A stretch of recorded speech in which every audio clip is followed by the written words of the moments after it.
Hello everyone, my name is Tanji Mahfuz. Today I will be presenting a topic as a graduate project presentation for engineering economics course. My topic is inflation and deflation in engineering economics. Let's start. Here is the introduction. Why have I chosen this topic? First of all, inflation and deflation are critical concepts in engineering economics. They significantly impact the financial and economic feasibility of engineering projects, influencing costs, investment decisions, and overall project management. What is inflation? Inflation is the rate at which the general level of prices for goods and services rises. It can erode the purchasing power. Basically, it is measured as an annual percentage increase. There can be a lot of impact for the inflation. For example, it can rise the cost of materials, labors, and other inputs. It can make the project more expensive over the time. One good example can be during the periods of high inflation, the cost of construction materials like steel and concrete can rise sharply, yeah, and affecting the budget and timelines of infrastructure projects. What is deflation? Deflation is the general decline in prices of goods and services in an economy over a period of time. It is the opposite of inflation and characterized by a decrease in the overall price level. Uh, it can reduce the cost of materials and labors, which can make projects cheaper, but it also indicates a weak economy.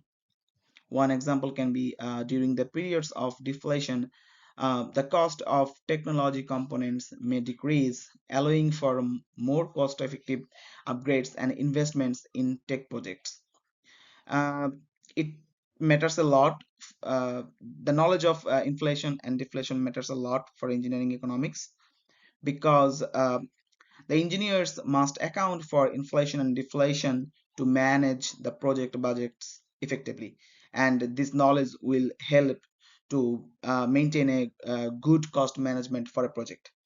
Uh, to ensure the long-term viability of projects, accurate prediction of the economic trends is very necessary. Moreover, this knowledge can help understanding um, in making informed decisions about resource allocation and project prioritization. I already have discussed about inflation and deflation. Now I will discuss how both of them are measured and what causes inflation and deflation. So both inflation and deflation are measured in two same ways. The first way is the consumer price index, that is CPI. The CPI measures the average change over time in prices paid by urban consumers for a market basket of consumer goods and services. It's a primary indicator of inflation. A consistent decrease in the CPI indicates deflation. The another one is producer price index, that is PPI. The PPI measures the average change over time in the selling prices received by domestic producers for their output. It reflects prices, it reflects price changes from the perspective of the seller. A decline in the PPI reflects deflation from the producer's perspective. Now I will discuss the types of inflation and how it happens with examples. Demand pull inflation.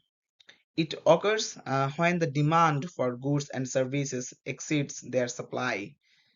This can happen in a booming economy where consumers have more money to spend, leading to increased demand and higher prices. For example, uh, during periods of economic growth, consumers may have more disposable income, leading to higher demand for housing. As demand outstrips supply, house prices rise.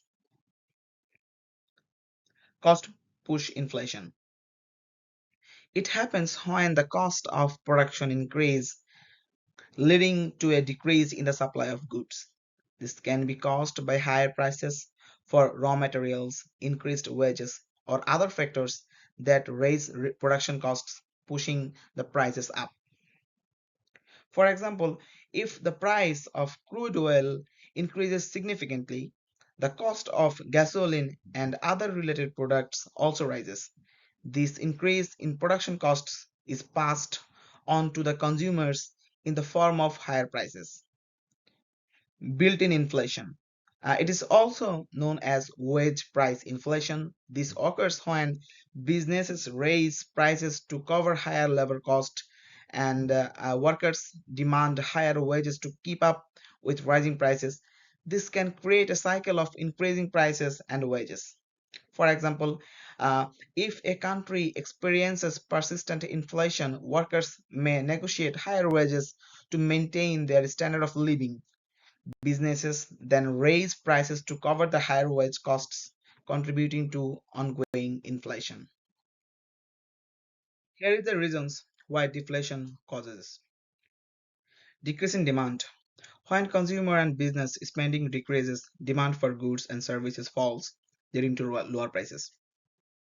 This can happen during economic recessions, high employment periods, or times of reduced consumer confidence. For example, during the Great Depression, a significant reduction in consumer spending led to widespread deflation as businesses lowered prices to stimulate demand. Increased supply. An oversupply of goods and services relative to demand can lead to falling prices. This can occur due to overproduction, technological advancement, or increased competition. For example, advances in agricultural technology can lead to bumper crops, resulting in an oversupply of food products. This oversupply can cause food prices to fall. Technological advancements. Innovations and improvements in technology can lead to more efficient production processes, reducing the cost of goods and services. These cost savings are often passed on to the consumers in the form of lower prices. For example, the rapid advancement in computing technology has significantly reduced the cost of electronics, contributing to deflation in this sector. Monetary policies. Tight monetary policies that reduce the money supply can also cause deflation. Central banks may reduce the money supply to curb inflation, but if overdone, it can lead to deflation. For example, the Federal Reserve's policies during the early 1930s contributed to the deflationary spiral during the Great Depression. In this slide, I will discuss how inflation and deflation impact various aspects of engineering economics. Let's talk about inflation first. Rising material and labor costs. Inflation causes the prices of raw materials, components, and labor to increase over time. This can lead to higher overall project costs and may necessitate revisions in initial cost estimates. For example, a construction project may see a significant rise in the cost of steel and concrete due to inflation. It can increase the total project budget. Adjusting budgets and cost estimates. Engineers must continually adjust budgets and cost estimates to account for inflationary pressures. This involves re-evaluating the financial viability of projects based on current and projected inflation rates. For example, an infrastructure project planned several years in advance may need to include a contingency budget to accommodate future inflationary increases. Accounting for future cash flow changes. Inflation affects the future cash flows of a project, impacting the net present value and internal rate of return. Investment decisions must consider inflation to ensure that projects remain profitable over their life cycle. For example, in energy projects, the rising cost of equipment and operational expenses due to inflation must be factored into financial models to assess long-term profitability. Escalation clauses to handle inflation. Contracts can include escalation clauses that adjust payments based on inflation indices to protect against rising costs. These clauses ensure that contractors and suppliers are compensated for inflation-related cost increases. For example, a multi-year engineering contract may include an escalation clause tied to CPI to adjust for changes in material and labor costs over the contract period. About deflation, uh, it's fully opposite of inflation. Lower costs for materials and labor. Deflation leads to a decrease in the prices of raw materials, components, and labor. This can result in lower overall project costs, potentially making projects more affordable.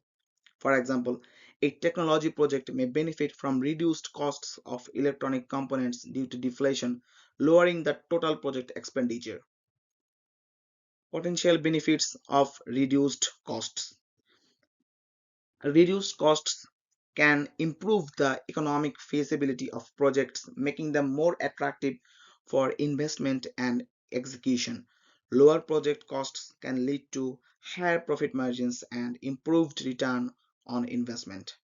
For example, an infrastructure project such as road construction may see lower costs of asphalt and machinery, enhancing its financial viability.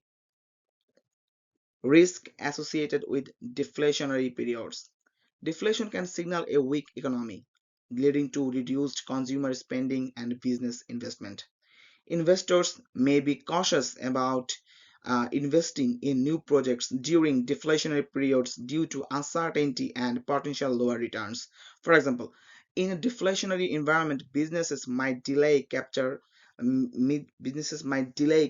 expenditures, impacting the timing and scale of engineering projects. Deflation clauses in contracts.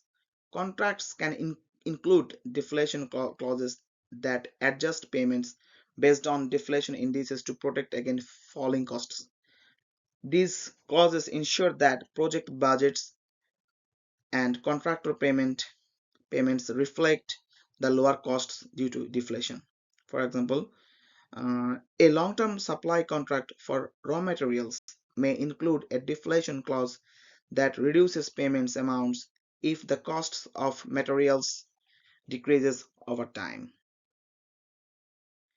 Let's discuss this case study for inflation. The scenario is cost escalation in bridge construction. A large-scale bridge construction project planned to span several years. Initial cost estimates were based on current market prices for materials and labor. Let's see how inflation can affect it. Rising material costs. Steel is a critical material in bridge construction and its price can fluctuate significantly due to inflation. During the project, steel prices increased by 20%, substantially raising the overall project cost. Labor costs. Inflation also affected labor costs, with wages rising by 10% over the project duration to keep up with the increased cost of living. Budget overruns. The combined effect of rising steel prices and increased labor costs led to budget overruns. The initial project budget had to be revised upwards by 15% to accommodate these inflationary pressures. Strategies for managing inflation. Accurate forecasting. Utilize economic indicators and historical data to predict future inflation rates. Implement financial models that incorporate projected inflation impacts on costs and revenues. Adjusting budgets. Develop flexible budgets that can be adjusted as inflation rates changes. Include a contingency fund to cover unexpected inflation-related expenses. Regular reviews. Conduct regular financial reviews to adjust for inflationary trends. Ensure that project budgets remain realistic and achievable under current economic conditions. Escalation clauses. Incorporate escalation clauses in contracts that adjust payments based on predefined inflation indices. Protects both parties from unforeseen price increases and ensures fair compensations. Price adjustment mechanisms. Use contracts that allow for periodic price adjustments based on current inflation rates. Maintain flexibility in long-term contracts to account for economic fluctuations. Index linking. Link contract prices to a reliable inflation index such as the CPI or PPI. Ensures that contract values reflect real-time changes in purchasing power and material costs. Supplier diversity. Source materials from multiple suppliers to mitigate the risk of price increases from a single source. Establish relationships with both domestic and international suppliers to benefit from global price variations. Alternative materials. Identify and utilize alternative materials that can be substituted if primary materials experience significant price hikes. Conduct research on emerging materials that offer cost stability and performance benefits. Strategic purchasing. Lock in prices for critical materials through long-term contracts or bulk purchasing agreements. Monitor market trends to time purchases when prices are favorable. Let's look at the case study for deflation. The topic is cost reduction in semiconductor manufacturing. Here is the scenario. Let's discuss how deflation can affect it. Enhanced production techniques, innovations in manufacturing processes such as the transition from traditional photolithography to extreme ultraviolet lithography, reduce production costs and improve efficiency. Automation and AI-driven manufacturing processes lead to lower labor costs and higher precision. Economies of scale. As demands for semiconductors grows, large-scale production becomes more feasible, driving down per unit costs. Increased output uh, leads to better utilization of resources and spreading of fixed costs over a larger number of units. Material costs. Advances in material science result in cheaper and more efficient raw materials. Improved yields in wafer production reduce the cost per functional chip. Here are the strategies that can be taken for deflation. Optimize operational efficiency, streamline production processes to maximize efficiency and reduce waste. Implement lean manufacturing techniques to minimize costs and improve quality. Reinvest savings. Use savings from cost reduction to reinvest in the business, such as expanding product lines or entering new markets. Focus on improving infrastructure and capabilities to enhance competitiveness. Competitive pricing. Pass on cost savings to customers through lower prices to increase market share. Use competitive pricing strategies to attract new customers and retain existing ones. Continuous R&D. Invest in research and development to create innovative products and solutions. Focus on developing technologies that can further reduce costs and improve efficiency. Adopt advanced technologies. Implement cutting-edge technologies to stay ahead of the competition and drive down costs. Utilize data analytics, AI, and machine learning to optimize operations and enhance decision making. Product differentiation. Develop unique products and services that meet specific customer needs and provide added value. Differentiate offerings to reduce price sensitivity and maintain profitability. Diversification. Diversify product offerings and revenue streams to mitigate the impact of deflation in any single market. Explore new business opportunities and markets to spread risk. Financial instruments.